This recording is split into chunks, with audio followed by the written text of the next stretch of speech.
Hey, Laura, so talk to us. What's one piece of advice you can give us this Monday morning? So one piece of advice is really to make sure that you understand your contract with any insurance company that you have chosen to contract with.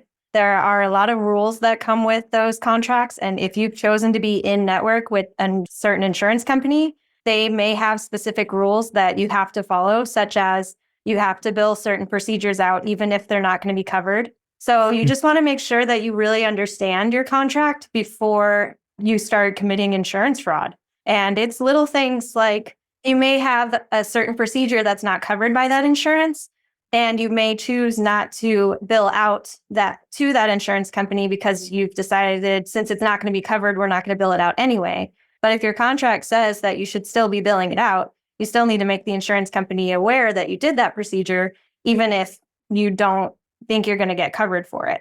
Okay. No, that's interesting. That's interesting. And then you said understand your contract. Are some contracts difficult to understand? They just vary. They vary a lot based on carrier and state. And especially once you start to get federal plans, it's more just making sure that you do read the fine print. Some states say that you can't charge a patient if it's not covered, and some carriers say the same thing. So it's really just making sure you don't go outside of those lines and making sure that you are billing correctly, not only to your patient, but to the insurance company too. Mhm. In your experience, Laura, like what is the most difficult company, I guess, you feel like you've worked with when it comes to like, oh my God, this is all in the contract? Are you serious? Kind of thing. I wish I could just say there's only one. I feel like every company is going to have their own quirks, and each one of them is going to have their own guidelines. I just ran across a policy the other day that said if you try to bill out the buildup the same day as your crown, then it won't get covered. And they told you in the contract you should bill out the buildup separately on the prep date and then your crown on the seat date, because they're already telling you it's not going to be covered. But it was so fine print and it was way deep in the contract. Understanding that from the beginning, it's not very common that you would see that. So it's just making sure you understand. You would hate to bill that out and then not get paid just because you billed it on the wrong day. Yeah. How often does that happen? I mean, so real quick, if you can let us know, you're with Oryx, right? In their billing department, or how does that work? Yeah. So I am with Oryx. I actually come from a lot of other software background where I've used a bunch of different softwares throughout my almost 20 years in the dental field. And Oryx is my favorite. So Mhm. when I was working with Oryx, I reached out to Oryx and I told them how much I absolutely love their company and how much I would love to be a part of their company. So now I am in charge of the outsourced billing department. So we actually Mhm. help newly converted offices with the conversion process. And we allow additional trainings in regards to insurance and billing. And then also we help with those services, especially for startups. They're not 100% aware of all of the ins and outs of insurance. So we're able to help guide them at least through the beginning phases to make sure that they're off on the right start. Yeah. So then how often does that happen, especially when it comes to, I guess, transitioning from a software to another software, or like where are you seeing the most common mistakes? The most common errors is, I would say, a sense of if it's not going to be covered, I don't have to bill it anyway, Mhm. or trying to charge additionally due to a downgrade or a fee that may not be exactly what's billable. I know sometimes ortho cases, if you're contracted with an insurance company for an ortho case, you have to go by their contracted rate. But Invisalign has a flat fee that they charge no matter how, just to get the case going. So some offices have found that they want to try to charge that additional fee. And some states and some insurance companies say, too bad, it's all inclusive.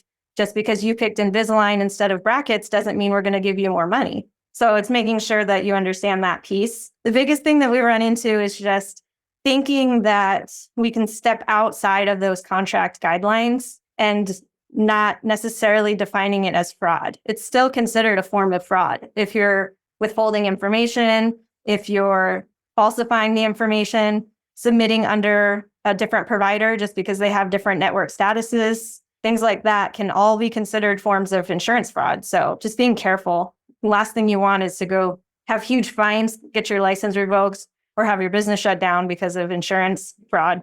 Yeah. Have you seen that happen? Like where somebody really didn't read the fine print and then they just went downhill from there? Yeah, unfortunately, I haven't personally experienced it, but I've gone to continuing education courses where they've talked about somebody else, the business owner versus the dentist, and the business owner was billing out things a certain way, and then the business had to shut down. So then what would be the difference here, Laura? Like if I were to say, okay, I have listened to this episode, I am going to make sure my team reads the fine print compared to having like outsourcing it, your team, Oryx or you, right? I'm going to read the fine print. What would be the difference in those two? So there are a lot of credentialing companies that will help make sure that as you're getting credentialed, they can read that contract for you. So it's more just making sure that maybe whoever's helping you with your credentialing understands what your expectations are too, so that they don't sign you up for something that goes against the way that you want to run your business. Personally, I've been in the dental field for 20 years, but that doesn't necessarily mean that I know all the ins and outs of every insurance company too. Since it is so specific to state and carrier, it's really important that you understand it within yourself versus even relying on someone else to do it for you. Because then you're also holding yourself and your team accountable for what's happening in your office too. So as much as I would love to say, I'm a professional, I will read it for you and tell you all the things with my magic cape, at the end of the day, it's your license and it's your practice that's on the line. So making sure that whoever's doing your billing for you is doing it the way that aligns with your contract and how you want your business ran. Okay, interesting. So then does this come with, like, let's just say we decide to go with Oryx. Does it come with Oryx, this service, or is it extra, or how does that work? It would be something, if you have questions, we would definitely be able to review with you. We're more focused on making sure that you get paid. So we want to make sure that those claims, there's nothing holding them up from getting sent out, that you've got all the necessary attachments, documentation to be able to support the claim. And then we do catch some of those things like, hey, I remember this insurance plan said you can't bill out the buildup and the crown on the same day. Do you still want to because that's how you do it? Or do you want to align with how the plan does it? So we do catch those things as the claims are going out, but it's more just making sure on the front end that you understand how that's coming in too. Yeah, that's so nice that Oryx does that. The claims, you know what I mean, for practice. I feel like it takes off a lot of the front office. I guess you can say like their time and you know what I mean. Oh yeah, it's huge because personally, if I have a team member that I'm paying to be in office with me that's going to be patient facing, I want them to be patient facing. Talk to them about their treatment plans, get them into the schedule. I don't need them hiding behind closed doors talking to insurance companies, but I also want to get paid. So putting that on someone else, especially someone who's versed in the software and has a lot of insurance experience, we've got a phenomenal team that's all there to support and make sure that those claims are going out and getting paid. Yeah. Is it pretty difficult to learn for the team, Oryx? We offer a lot of support. It's not that it's difficult. Honestly, like I said, I've worked with Open Dental, Dentrix, EagleSoft, SoftDent, Dentrix Ascend, Dentrix Enterprise, iDental. I've worked with a large number of dental softwares, and I found it, like with any software, there's definitely a learning curve. But once you really get into it, it has so many neat hidden features and neat things, and they're constantly evolving. I guarantee you tell Dentrix you want to change the way that they have something set up and they'll laugh at you. Oryx, we really try to consider how are our users using it and can we make it better as much as we can all the time.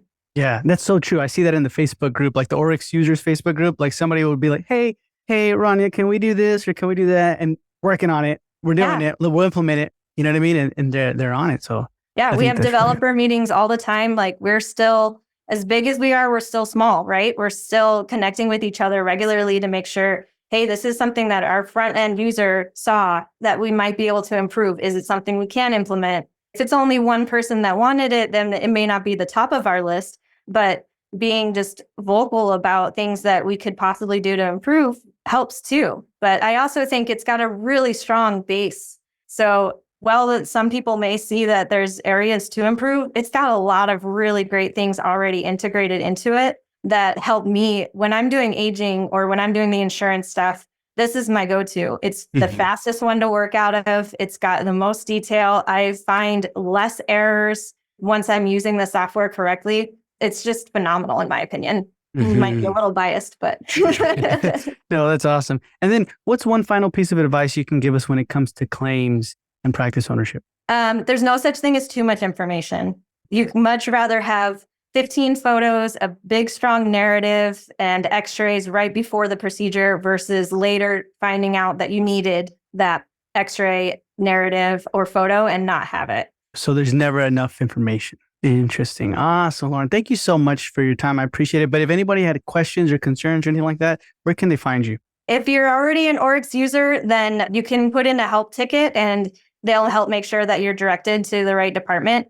I do specialize in billing and insurance, but we have a whole bunch of trainers that may be able to help with any other areas. And then if you're on our Facebook group too, you'll be able to keep posted on how often our webinars are happening and what topics are coming up, or put in suggestions for future feature requests or other webinars that you want to see. So Nice. Awesome. So that's going to be in the show notes below. Lauren, thank you so much for being with me on this Monday morning episode. great to chat with you, Michael.